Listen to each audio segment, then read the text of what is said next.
Today we're joined by award-winning journalist, Seattle native, adventurer, and lifelong hiker Jo Giese. Her remarkable new memoir, You'll Never Walk Alone, chronicles her journey from a devastating injury that left her unable to walk to reclaiming her life on the world's most breathtaking trails. Welcome, welcome to the show. Oh, well, thank you. It is, I can't tell you what a pleasure it is to be back in Seattle because I did my first hike in Seattle. I lived on Lake Washington Boulevard near Seward Park, and this was the dress I would put on. I was 5, 6 years old. My mother made these pinafores, although not this one, and I'd put it on and I'd hike over to Seward Park, take a couple things on the swing, and then I'd go up into the old growth forest by myself hiking, like in a pinafore, and a cop who lived next door to us, a retired cop, said, "Don't you think maybe she shouldn't be doing that by herself?" And my mother said, "But she loves it." Oh, so your hiking dress. Thank you for sharing that and bringing that.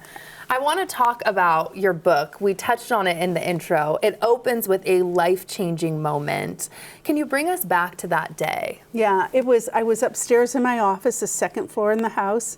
A friend rang the doorbell. It's raining outside. It doesn't usually rain in Southern California in the end of November. I didn't want her to get wet. So I left my office. I raced down the stairs. I missed the bottom 2 steps. I went flying horizontally. My husband heard the crash. He came running. He left my friend in. Anyway, I ended up with 8 surgeries. I lost my left Achilles in the process. And when athletes talk about they have an Achilles problem, an Achilles rupture, they still have an Achilles. And mine, the surgery was botched, the Achilles died, and it was such a graveyard down there because of all the surgeries that when I finally did get to the Achilles expert I should have been with originally in New York City, he didn't want to do anything because it was such a mess. How did you come back? I mean, this road to recovery is got to be long, but obviously you wanted to get back to be out in the outdoors. Well, that is a really good question, especially when one of the physical therapists I worked with, who I thought we were friendly, I'd had her to the house for lunch, and she says, "I don't want to be a Debbie Downer, but you have to accept that you're going to be compromised for the rest of your life." Now, a medical professional cannot take away hope, because at that point, the only thing I had was hope, and that's what she was doing. She was just snatching it away. I never spoke to her again.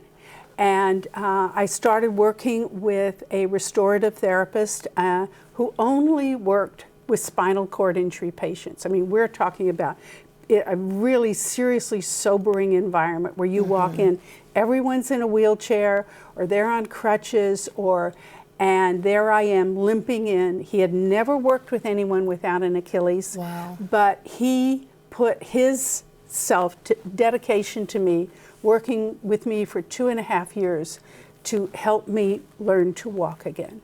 And then here you are, and you also talk about waterfalls so much. They play a big role in your book. Is there a moment in your recovery when you thought that life is still possible? Oh, I always thought it was possible. I mean, because you had your hope. Yeah, no, joy has always been my center focus. Even when I'm lying in bed and this is all in a cast and it's elevated on pillows, I could find something to be joyful about, even if it was just neighbors bringing me more food. But I never bought into that I could not walk again. I mean, and speaking of waterfalls, I mean, the first waterfall, the reason I fell in waterfalls and became a waterfall junkie, my parents took me to Snoqualmie Falls. Really? Okay. And that whole vibration, the mist on your face. It's one of my favorites. I know. And there is science that backs up that the refreshing feeling of being near a waterfall is so positive for our bodies. It's not just that it feels good, it is good for us. Oh, well, then I got to get out to Snoqualmie more. For anyone facing their own obstacle, too, what do you hope that they really take away from your book, You'll Never Walk Alone? Well, that is the best question, because the reason I wrote this book is if somebody is given a grim diagnosis like I was, like you're not going to walk, you do not accept it. The person who told me that, I never spoke to her again.